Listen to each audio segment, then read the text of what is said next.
April 1945. Okinawa, Japan. The air was thick with smoke and fear. The sound of artillery echoed through the hills, in the cries of civilians, mixed with the thunder of war. In the heart of the chaos, one group of American soldiers found themselves staring at something they didn't expect.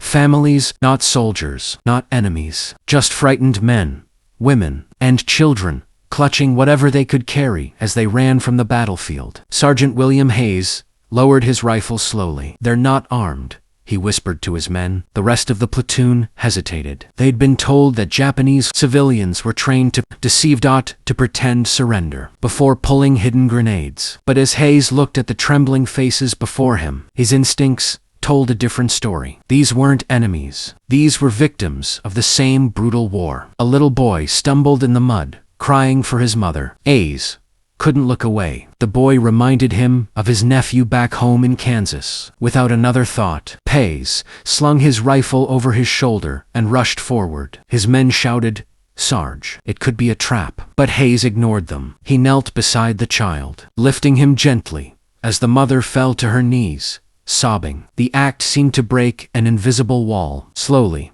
the other soldiers lowered their weapons. The civilians didn't attack. They didn't run. They just looked stunned, afraid, yet grateful. One old woman bowed deeply, tears streaming down her face. In that moment, the soldiers realized these people had been told Americans were monsters. But here, in the middle of war, the truth was different. For hours, they led the civilians out of the danger zone, carrying the wounded, sharing canteens of water. One soldier even gave his last ration of chocolate to a crying girl. She took it like it was a gift from heaven. When they reached a safe area, Captain Reed radioed headquarters. "We've found civilians," he said. "We're bringing them in." The reply crackled back. "Command says stay on mission." Reed hesitated, looking around at the exhausted faces of the Japanese villagers. He switched off the radio. "Mission changed," he muttered. As the sun dipped below the horizon, the Americans dug makeshift shelters and shared their blankets. That night,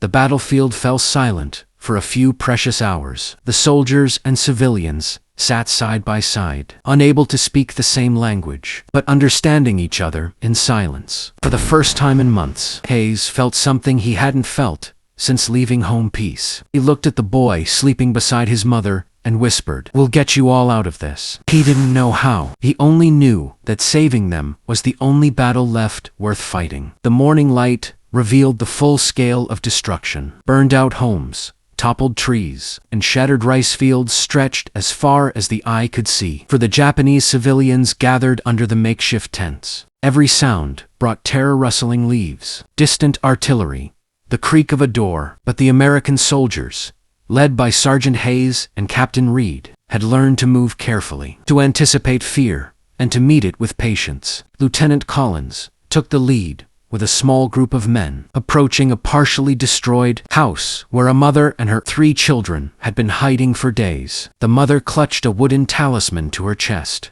trembling as the soldiers neared. Collins knelt down slowly, speaking in the few Japanese words he had learned. He offered water and motioned toward the soldiers' rations. The children stared wide-eyed at the bread and canned peaches. Hesitation filled the air of reactive kindness. Felt like a test, a trick. Then, a miracle occurred. The youngest child, a girl with dirt-streaked cheeks, stepped forward and took a piece of bread from Colin's hand. She bit into it, and the crunch echoed like music to the soldiers' ears. The mother fell to her knees, bowing repeatedly, tears falling freely. One soldier whispered to his comrade, "They expected monsters, but we're human."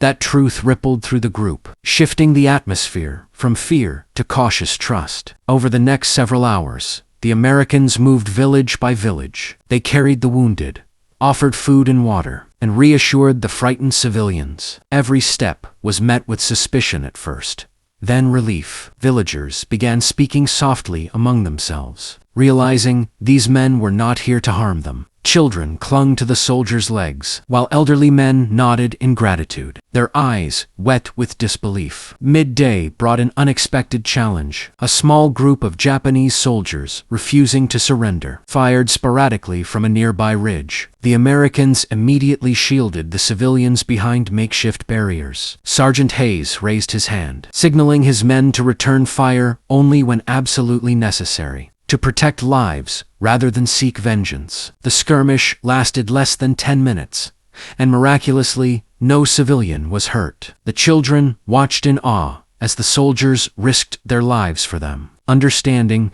that safety came from courage, not fear. By evening, the Americans had led the civilians to a relatively secure area near a river. Blankets were shared, fires were lit, and simple meals were handed out. Language barriers mattered, little gestures, smiles, and shared bread conveyed trust more than any words could. For the first time in weeks, the Japanese villagers slept without the constant gnawing terror of death at their doorsteps. Captain Reed finally addressed his men. "We didn't sign up to babysit," he said, voice rough with exhaustion. "We signed up to fight. But today, we fought the right way." Hayes nodded, glancing at the families huddled together. He didn't need to say more. Every exhausted smile, every quiet sob of relief, was proof that the soldiers had done more than survive. They had protected life itself. The night had passed, but fear lingered like fog over the village. Civilians slept uneasily in their makeshift shelters, while American soldiers kept watch, rifles ready, but hearts heavy with responsibility. Hayes and Collins moved quietly among the families, checking on children, carrying water, and speaking softly to reassure those who couldn't understand words. Every small gesture mattered, and every act of care began to break down the walls of suspicion that had defined this war for the villagers. As dawn broke, new challenges arose. Reports came in of isolated Japanese holdouts hiding in the hills, willing to fire on anyone they saw. Collins called his squad together. "We must protect these civilians at all costs," he said. "No one gets hurt. It comes down to our lives. We'll risk them for theirs." The soldiers understood the weight of his words. Their mission had transformed from a military operation to a human rescue effort. The squad cautiously advanced into the hills, moving silently. A young mother clutched her baby and whispered prayers while following Hayes' instructions. Suddenly, shots rang out. The holdouts had been watching, waiting for the perfect moment. Bullets tore through the underbrush, and the squad took cover. Collins, unafraid, signaled his men to return fire defensively, aiming only to push the attackers back. No civilian was in sight to endanger. After tense minutes, the holdouts retreated, disappearing into the dense forest. The villagers, hidden behind barricades, watched in awe, their perception of Americans as enemies shattered with every protective action. Hayes approached the mother and child, checking for injuries. Seeing none, he offered the baby a piece of chocolate and smiled. The woman's eyes filled with tears. "Why? Why do you risk your life for us?" she asked through a translator. Hayes shrugged, voice low, "Because it's the right thing to do." For the next several hours, the Americans worked tirelessly, leading the civilians down safe paths away from combat zones. They distributed blankets, extra rations, and water. Soldiers carried elderly villagers over streams and uneven terrain. Each gesture reinforced a simple truth. In a world defined by war and hatred, compassion could still exist. By late afternoon, the group reached a temporary safe camp near the coast. Fires were lit, shelters were arranged, and medical aid was administered. Children ran freely for the first time in days, laughter mingling with the distant echoes of gunfire. Soldiers and civilians shared meals, with broken Japanese and English bridging the gap of language. Even the most skeptical villagers began to trust their protectors. As night fell, Collins gathered his squad. "Remember today," he said. "Not for medals, not for glory. Remember that we saved lives, and that sometimes, in war, being human is the hardest and most important mission of all." The soldiers nodded, exhausted but proud. Around the camp, fires flickered on the faces of those who had survived fear and destruction, a silent testament to bravery, humanity, and the fragile triumph of life amidst chaos. The sun rose over the temporary camp, casting golden light on exhausted faces. Japanese civilians, once trembling with fear, now moved quietly among the soldiers, their eyes reflecting disbelief and gratitude. Children played near the edge of the camp, their laughter a fragile echo of normalcy returning. Mothers whispered thanks repeatedly, bowing to men who had risked everything for strangers. Sergeant Hayes watched them, feeling an unfamiliar warmth. Each life saved was a reminder that humanity could exist even in the darkest corners of war. He thought of the little boy from the first day, now clutching his blanket with a small smile. Captain Reed approached, placing a hand on Hayes' shoulder. "We went beyond duty," he said softly. "We gave them hope." As the group prepared to move toward larger refugee facilities, villagers hugged their rescuers, holding on to them as if refusing to let the compassion slip away. Soldiers waved,